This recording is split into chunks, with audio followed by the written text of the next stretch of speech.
সমৃদ্ধ বাংলাদেশ করতে নদী রক্ষায় সবাইকে আরও সচেতন হওয়ার আহ্বান জানিয়েছেন প্রধানমন্ত্রী তারেক রহমান। সিলেট সিটি কর্পোরেশনের সুধী সমাবেশে এই আহ্বান জানান তিনি। ঢাকা সিলেটের যোগাযোগ ব্যবস্থা সহ সরকারের নানা উদ্যোগও তুলে ধরেন সরকার প্রধান। বলেন, পরিশ্রম করলে সমৃদ্ধ ও কাঙ্ক্ষিত বাংলাদেশ বিনির্মাণ সম্ভব।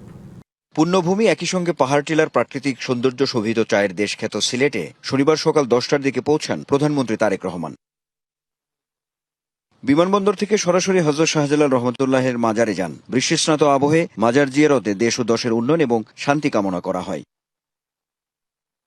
সেখান থেকে সিলেট শহর ঘেঁষা সুরমা নদী তীরবর্তী চাঁদনী ঘাটে জলাবদ্ধতা নিরসন, বন্যা প্রতিরোধী অবকাঠামো নির্মাণ প্রকল্পের ভিত্তিপ্রস্তর স্থাপন করেন সরকার প্রধান।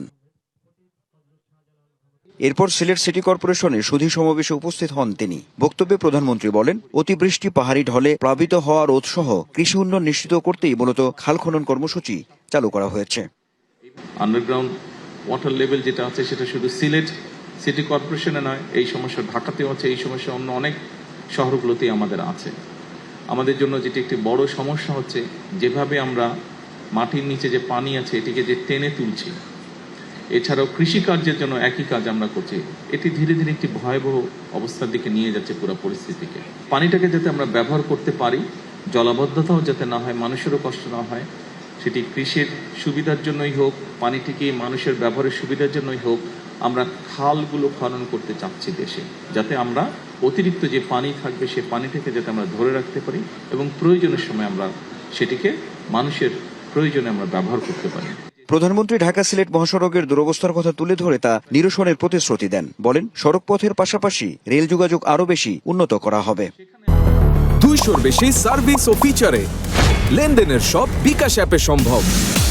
সংশ্লিষ্ট মন্ত্রণালয় উদ্যোগ নিয়েছে, আমি আশা করছি ইনশাল্লাহ দ্রুততম সময় আমরা এই কাজটি শুরু করতে পারবো, রাস্তার কাজ আমরা শুরু করতে পারবো।